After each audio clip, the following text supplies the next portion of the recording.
как функционират новите и как ще гласуваме на тях, ако, разбира се, предложенията бъдат окончателно приети и ако доставките бъдат извършени на време? Това ще ни каже Веселин Тодоров, който е изпълнителен директор на Сиела Норман. Добро утро! Добро утро! Ето, виждаме машината до вас.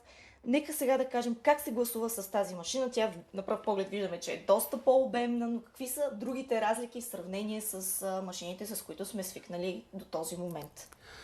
Тази машина има същия сензорен екран и вътре горе-долу същите компоненти.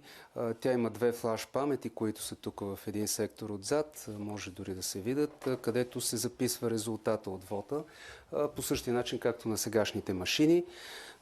Има принтер, който е въпрос на методология, дали след всеки вод ще отпечатва нещо, въпреки че не е много логично. Бюлетината е това, което всъщност показва как е гласувал гласоподавателя, но със сигурност отпечатва данните при началото на вота, че няма отчетени някакви резултати в края на вота, да калкулира резултатите, тя може да отпечата и готов протокол.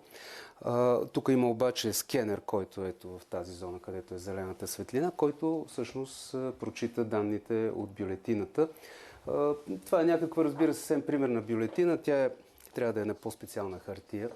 Сигурност не може да отпечатате на принтера в офиса. Избирателя я попълва съобразно правилата и идва към машината, не трябва да я сгъва в никакъв случай.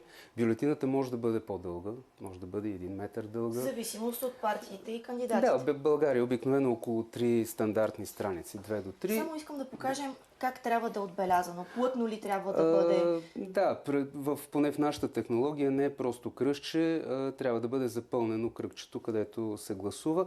Сега, разбира се, в някои случаи кръстчето върши работа, ако е с по-плътен маркер, но машината трябва да отчете около 2/3 запълнено, за да го приеме. Тоест, може сигурно и с кръстче, но най-добре е да се запълни. Така е по-добре като технология и предполагам така ще бъдат обучени секционни комисии, те да разкажат на избирателите. За маркера също да кажем, да не си носят хората от вкъщи маркер. В никакъв случай. Разбира се, това трябва да се внимава. Той е специален, без да е нещо уникално. Сигурно може да се купи от магазина.